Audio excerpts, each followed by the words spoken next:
Fernando Rodríguez Villalobos nació en la Roda de Sevilla el 4 de marzo de 1952. Es político.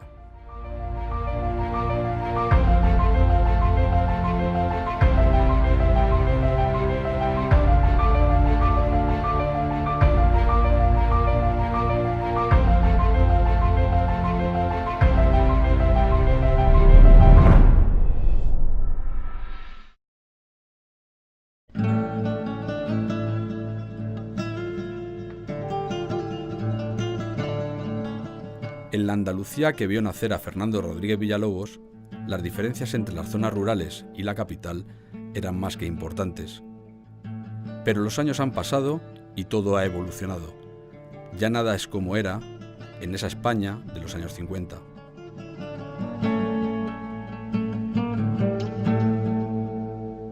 Bueno, yo he tenido la suerte de nacer en una familia, donde unos padres sacrificados porque sus hijos estudiaran, etcétera, etcétera, y yo he mamado del seno de esa familia, pues eso, la solidaridad, el relacionarme, porque entre nosotros, ya digo, éramos una familia con mayúsculas.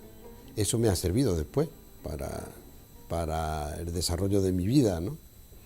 Y en aquellos tiempos, cuando uno era adolescente, pues estaba uno viviendo en unas zonas rurales donde había una diferencia abismal con la ciudad y con las áreas que la delimitan, las áreas metropolitanas, y eso pues te marca hasta el punto que teníamos complejos de ser catetos, porque además salíamos de los pueblos a otras provincias y a nadie se le ocurría decir que eras de la Roda de Andalucía. Yo decía que era de Sevilla, porque eso de Sevilla vestía más que decir que era cateto de un pueblo. Bueno, pues hemos logrado, después de unos cuantos de años, de sentirnos orgullosos de ser de pueblo. Y a nadie se le ocurre ahora, en la actualidad, que es de Castiblanco de los Arroyos, decir, ante la pregunta de dónde eres, decir que es de Sevilla. ¿Por qué? Porque hemos trabajado para sentirnos orgullosos de ser de pueblo, ¿no? Eso ha costado sudores y lágrimas. Sudores y lágrimas porque siempre ha habido, y además creo que ha habido determinados personajes que le ha interesado, por muchos motivos, de que hubiese ese desequilibrio territorial. Hoy, afortunadamente, la última encuesta que manejamos, el 70% de los encuestados prefiere vivir en un pueblo que a la ciudad. Y eso dice mucho, ¿no? ¿Por qué? Porque los pueblos los hemos puesto, bueno, en unos niveles de infraestructura, de equipamiento, de servicios que se le presta al ciudadano, que no le envidia nada a lo que se le presta desde la ciudad, ¿no? Y eso es obra de muchísima gente, de muchísimos responsables, fundamentalmente locales, que se creyeron en su día de que esto se podía transformar. Hemos convencido a las generaciones nuevas que han ido sucediendo, de manera que ya la pretensión del universitario que sale de la universidad no es irse a la ciudad, porque puede desarrollar su trabajo en el territorio. Es decir, el que nace en la Sierra Sur Sevillana y es médico, pues puede ejercer su profesión en el hospital, en el magnífico hospital de Osuna que tenemos, ¿no? Y el que es profesor, pues puede hacerlo en los IES que hay por todos los pueblos, en fin. Es decir, que hemos cambiado un poquito. Andalucía se ha construido pueblo a pueblo, gracias a miles de hombres y mujeres que supieron ver en el futuro una oportunidad, una herramienta de progreso. Ahora estamos instalados en el lugar exacto, en el que toca, gracias a esas personas que quisieron una Andalucía mejor.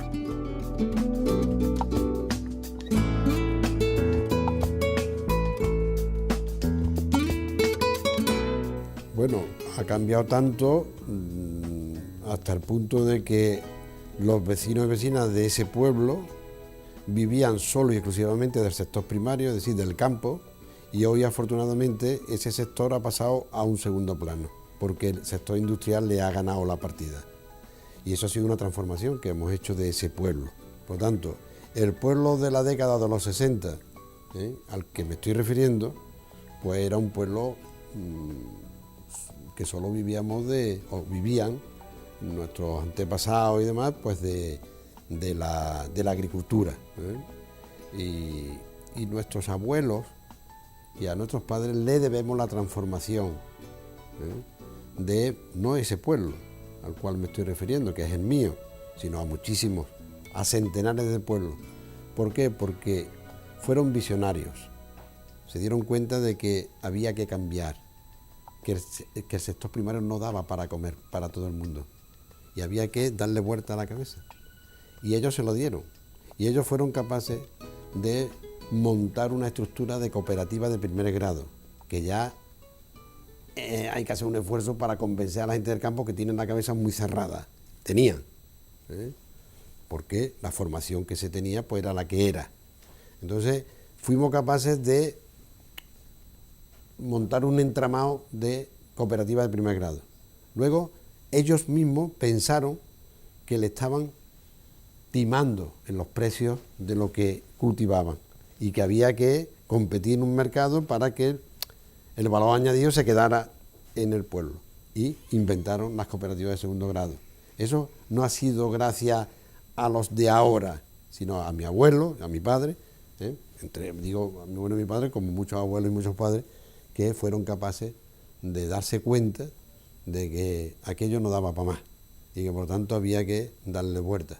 Los pueblos que fueron más punteros y que tuvieron la ocasión porque tenían nudo de ferrocarril, porque tenían una nacional que pasaban por su pueblo, como es el mío, pues ahí le apretamos el acelerador y lo convertimos en un pueblo industrial, ¿no? Y eso pues ha generado mucho empleo y la renta per cápita en el pueblo pues no es lo mismo que otros pueblos más serranos, más rurales, etcétera, etcétera, ¿no? Por tanto, no tiene nada que ver lo que había con lo que hay en Andalucía en general, en general. Gracias pues a las políticas que se han llevado a cabo. Y aquí digo que lo de siempre, a Dios lo que es de Dios y al César lo que es de César, es decir, que lo bueno hay que apuntárselo a los que lo han hecho, y lo negativo que también se ha hecho, pues también hay que enterrarlo, meterlo en la papelera y olvidarse, ¿no?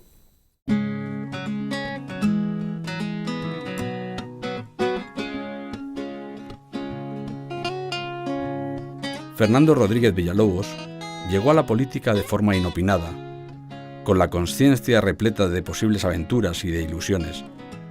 El objetivo era modificar su pueblo, convertirlo en un lugar mejor.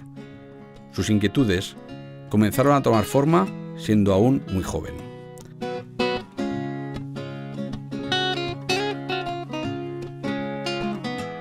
Inexplicable, inexplicable porque yo siempre era un soñador, a mí me gustaba soñar, ¿no? Y entonces pensé, y eso te doy mi palabra de honor que es verdad, pensé en esa época de los 18, 20 años, que a mí me gustaría en aquel momento transformar mi pueblo, transformarlo.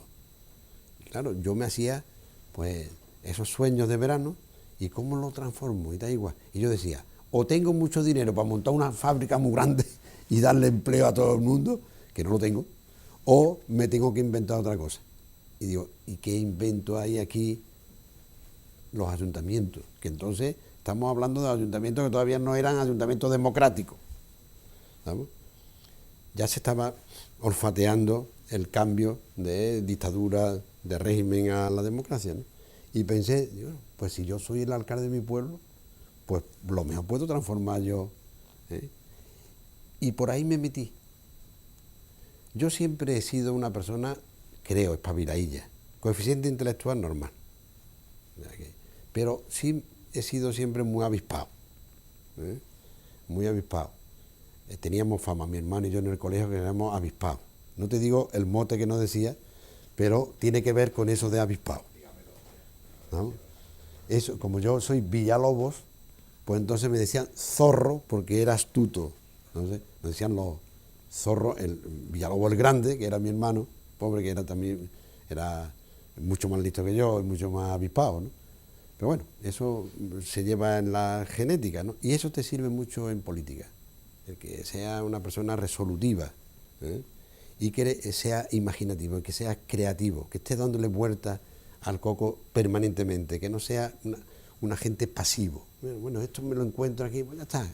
Si las arcas municipales también, ¿para qué yo me voy a...? No, hay que estar permanentemente inventándose cosas, creando cosas, para intentar de mejorar la vida a la gente, ¿no? Que eso es lo que hacemos los políticos decentes. Fui capaz de tener unas oposiciones y por lo tanto mi vida resuelta con 22, 23 años. Por lo tanto yo no estoy en política, ni he estado nunca porque he querido ganar más, ni... No. Además, quien me conoce sabe perfectamente que soy una persona muy normal, que no tengo tampoco grandes historias y que lo único que me preocupa en la vida, pues eso. Yo siempre pongo, digamos, como botón de muestra a tus propios hijos, ¿no? Si tú al final te preocupan tus hijos, es porque te estás preocupando de los demás, ¿no? Y yo hago siempre, también como política de igualdad. No, porque digo, yo tengo un hijo y una hija, y tengo la misma vara de medir para uno y para otro. Por lo tanto, yo practico las políticas de igualdad, pero a rablaterón, ¿no? Y esa es la vida, ¿no? Yo creo que al final, ya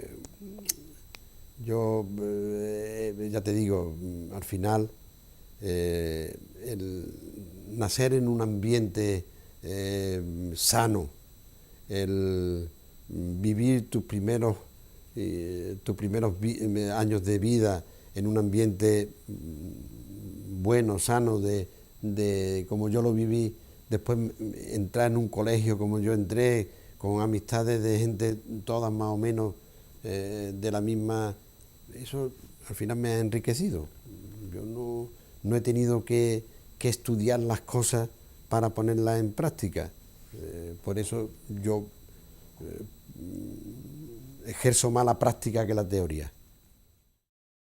He pedido a los servicios jurídicos de la Diputación que estudie el personarnos en esta causa y al final pues facilitarle. No hay técnicas que hagan de alguien un político.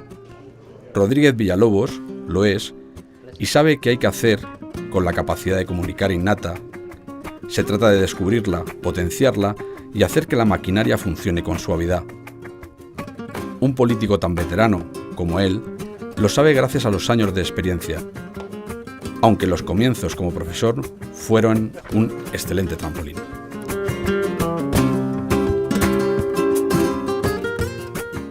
Creo que lo único que tengo es alguna pedagogía todavía que, por lo que me dicen la gente, se enteran cuando yo hablo de lo que estoy comentando, ¿no? Y eso, bueno, esa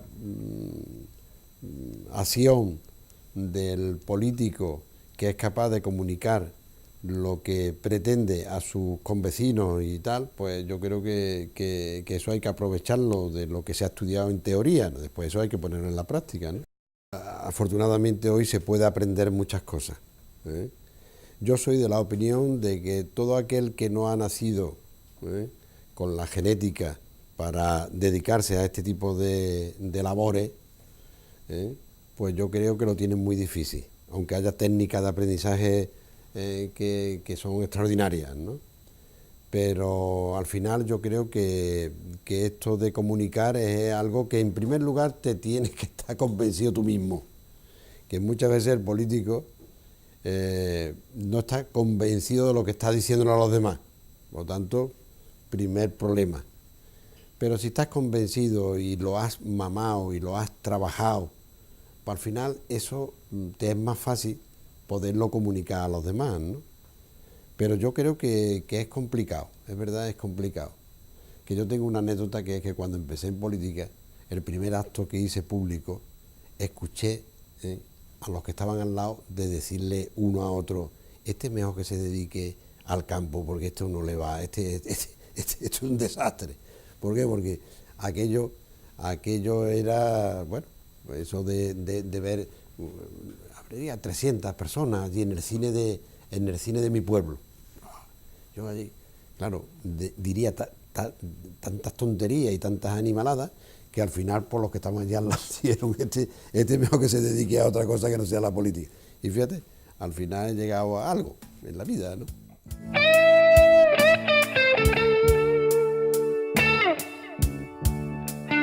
Fernando Rodríguez Villalobos gestiona desde hace años. Lo hace en nombre de los ciudadanos. Pero como cualquier otra persona, está obligado a gestionar sus propios tiempos de ocio, los tiempos que se dedican a la familia. Este es un aspecto que puede condicionar la vida de una persona. No tiene que ser incompatible una cosa con otra, pero es verdad que la dedicación a la política y dentro de la política a la gestión, porque hay políticos que no gestionan, ¿eh? Los parlamentarios no gestionan.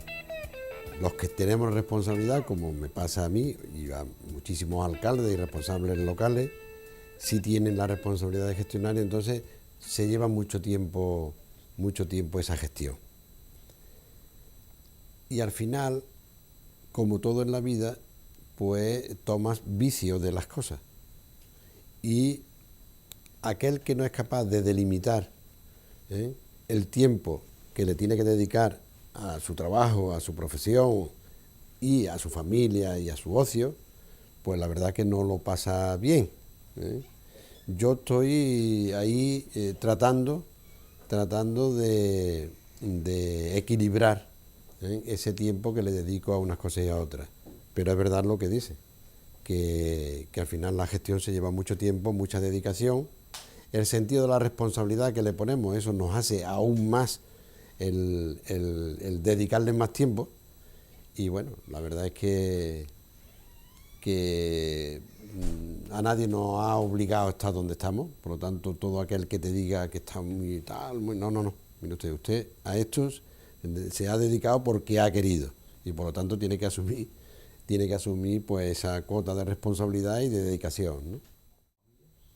Es necesaria, imprescindible la familia, que no solamente son tus hijos y tu mujer o tu compañera, sino que la familia es más amplia, ¿verdad?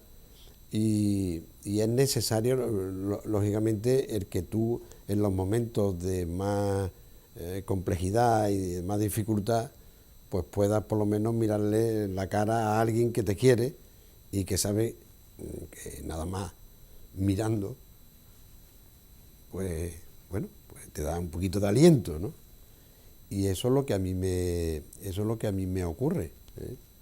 Yo cuando tengo mis dificultades y mis bajones, pues me gusta pues estar acompañado de mis hijos. Una simple comida o un paseo, porque eso al final me relaja un poco, ¿no?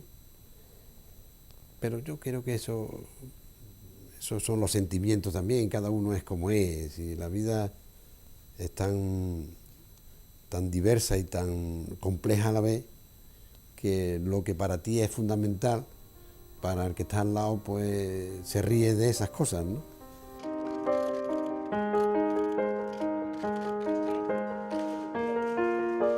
A los ciudadanos nos preocupa que los políticos no se muestren como personas y que olviden que en el otro lado lo que hay es también personas. Un ciudadano cualquiera no puede empatizar con el político incapaz de mostrar sus debilidades, su humanidad. La pregunta es, ¿por qué no es algo habitual comprobar que los políticos sufren, lloran o se alegran por las cosas sencillas?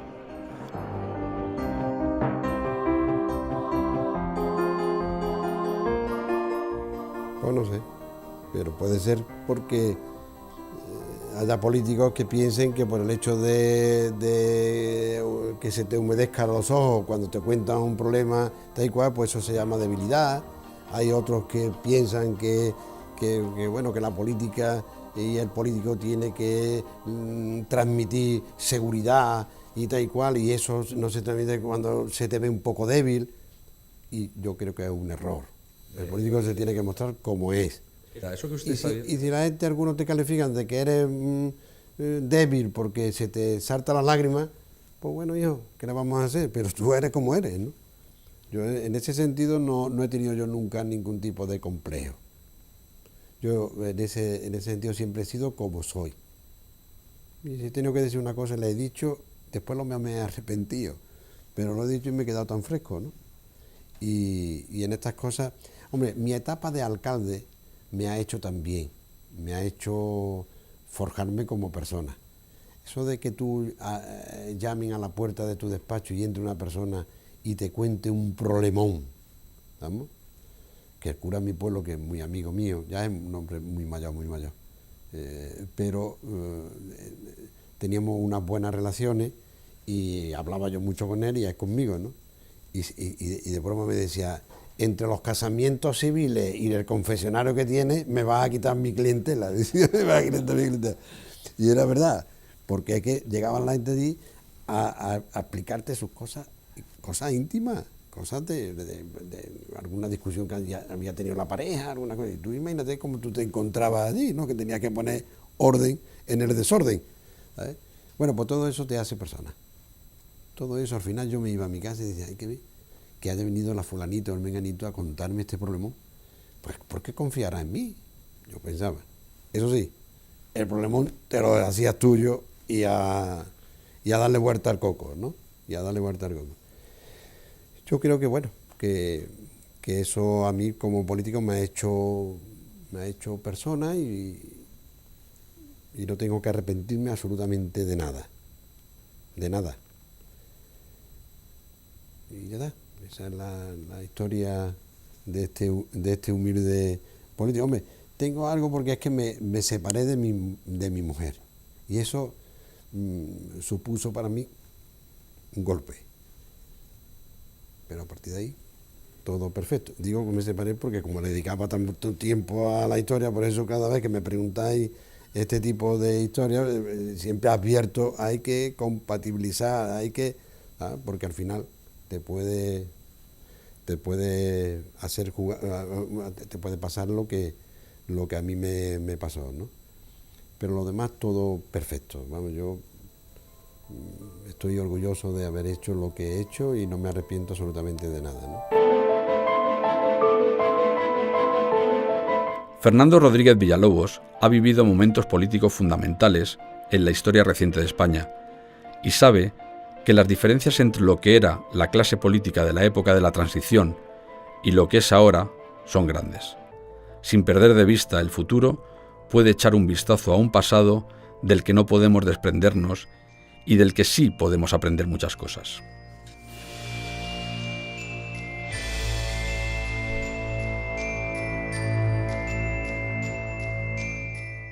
Yo, la imagen que tengo del político eran políticos de raza, de altura de mira, cosa que hoy, eso es que no tenemos políticos como en la transición democrática, que tuvieron que decir, oye, mira, la diferencia de nosotros la vamos a dejar aquí en la papelera y vamos a ponernos de acuerdo porque esto hay que sacarlo adelante, ¿no? Bueno, pues esa altura de mira que yo ahora no aprecio, no en todo, los políticos, pues ahí sí la tuve muy presente y me sirvió, ¿no? Para dar los primeros pasos que di en la política, ¿no? No sé, pero no tiene que ver nada el ambiente que vivimos en la transición democrática con el ambiente que se vive ahora. Porque en momentos de dificultad económica como los que hemos tenido se permite todo. Y algunos políticos se aprovechan para sacar rentabilidad política. Entonces, todo lo que se ha olfateado, que es del pasado, eso no vale.